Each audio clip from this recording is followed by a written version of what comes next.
probably got your plans all laid out. You know what you want your life to look like, right? But what if there's another blueprint, a different one? What if all the disappointments you faced, all those doors that slammed shut, the dreams that seem to have just vanished, what if they weren't failures at all? What if they were divine redirections pushing you towards something truly extraordinary? Today, we're going to dig into why a higher plan for your life is always, and I mean always, better than your own. A lot of us know this verse. We've heard it a million times. And if we're being honest, sometimes a little part of us thinks, yeah, okay, but my life feels like a total mess right now. It's this beautiful promise that can feel so far away from our day-to-day reality. But what if that verse is literally true? What if there really is a better plan in motion, even when we can't see it for the life of us? All right, let's get into it. We're going to break this huge idea down into 6 key parts. We'll start with that feeling when our plans crumble. Then we'll talk about seeing the whole picture, trusting in perfect timing, and making that shift from fear to faith. After that, we'll uncover the real purpose behind it all. And finally, we'll look at how you can actually trust the plan. So let's start with a feeling we all know way too well. That frustration, that pain, when the plans you've worked so hard on just fall apart. It's confusing, it's discouraging, and it can really make you wonder what you did wrong. But here's the big question we really have to ask ourselves. What if we're looking at this all wrong, What if every single setback, every no, every moment of confusion isn't a sign that you failed, but it's a course correction? A gentle or maybe not so gentle nudge from a loving guide who sees a much better path for you. Just that one shift in how you see things, well, it can change everything. And that question leads us right into our next section. To really get this idea of a divine redirection, we have to understand the massive difference between what we can see and what an all-knowing creator sees. This is the whole reason his plan is so much better. He's working with all the information, and we're not. This chart here really gets to the heart of it. Look, our plans are built on what's in that left column. Our current situation, our money right now, the people we know, it's all we've got. But a divine plan, it's working from the right column. It sees all future opportunities, the people you haven't even met yet, the perfect timing for everything, and miracles you can't even imagine. The difference isn't small. One's a snapshot, the other is the entire movie. And there's probably no better example of this than the story of Joseph from the book of Genesis. His life is just a masterclass in how a series of absolute catastrophes can actually be the exact steps needed for an incredible purpose to unfold. Just look at this timeline. As a young guy, Joseph had his own plan. He dreamed of being great. And then everything went wrong. Betrayed, sold into slavery, falsely accused, thrown into prison for years. By any human measure, his life was a total failure. But every single one of those horrible steps was a promotion in disguise. The betrayal got him to Egypt. The false accusation put him in a prison where he'd meet Pharaoh's people. The prison itself became his training ground. It's an incredible picture of how what looked like the end was really just the beginning of his true calling. So the whole point is summed up in what Joseph himself said to his brothers years later. He saw it. He realized that what they meant for evil, God used for an incredible good. What looked like harm was just preparation. What looked like a closed door was actually a redirection. That's the power of the divine perspective. Now, this brings us to what might be the hardest part of this whole thing, the waiting. When you pray for something and nothing happens for days or weeks or even years, it's just so hard to keep trusting. But we have to reframe this in our minds. A divine delay is not a divine denial. The key to understanding this is right here in this verse. He has made everything beautiful in its time. The whole focus is on his time, not ours.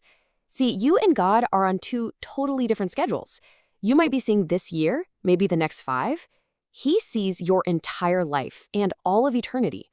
So why the wait? Well, a few reasons. Sometimes he's preparing you, building your character so you can even handle the blessing when it arrives. Sometimes he's preparing other people in your story because your breakthrough is tied up with theirs. Other times, he's lining up 1,000 little details behind the scenes that you can't see. And sometimes, he's protecting you. Think of a woman, let's call her Sarah, who desperately wanted to marry a man who just wasn't right for her. That no she got felt like a denial, but it was actually protection. It cleared the way for the right person to show up 2 years later. God's no was really a yes to something so much better. Okay, so let's talk about our part in all this. Because our mindset, our internal world, plays a huge role. In every moment of uncertainty, we get a choice. We can either operate out of fear or we can operate out of faith. Just look at these two inner voices. Fear is frantic. It screams, I have to have this. I have to control everything. It's all about desperation. Faith, on the other hand, it's calm. It's confident. It says, I'm going to work hard, but I'm going to trust God's redirection. It holds plans loosely. And here's the amazing part. Desperation pushes good things away. People, opportunities, they're repelled by that energy. But trust draws them in. That peace you have in the middle of a storm is magnetic. And this is exactly why faith is so crucial. It's not just passive wishing. It's an active belief that God is real and that He rewards those who truly seek Him. Faith is the posture that opens the door for Him to work. When you choose to live from that place of trust, you're lining yourself up with His plan, and you're making it possible for all those better things to actually show up in your life. So what is this better plan anyway? This is where we often get it wrong. We think better means easier or happier or more comfortable. But God's definition of better is often much deeper and way more fulfilling. Let's look at this comparison. Our goals, they usually circle around happiness and comfort. Nothing wrong with that at all. But God's goals for us also include things like purpose, growth, impact, and transformation. There's a story about a woman named Rebecca who planned for a nice, simple, quiet life. Instead, a series of crazy events led her to start a difficult, messy ministry for homeless women. It was not the comfortable life she wanted, but she said she had never felt more alive, more fulfilled. Her plan was good, but God's plan was better because it was filled with purpose. The whole process often feels like this. We want to just stay a comfortable caterpillar, but the divine plan puts us into a cocoon. And it feels like pressure, like struggle. Sometimes it even feels like death. But that struggle is the very thing that forges the wings. No cocoon, no butterfly. So the challenges in your life, they're not random. They are the very mechanism of your transformation. See, the whole point of the journey isn't just about getting to some destination. It's about who you become along the way. You are being transformed. The struggles, the challenges, the wins, it's all intentional. God is sculpting you, shaping you, growing you into the person He always created you to be. All right, so we've covered the why, but how do we actually do this? How do we live this out every day when life is hard and confusing? Let's get into our final section and look at some real practical steps. Here are 5 practical ways to start. 1. Practice active surrender. Don't just think it, do it.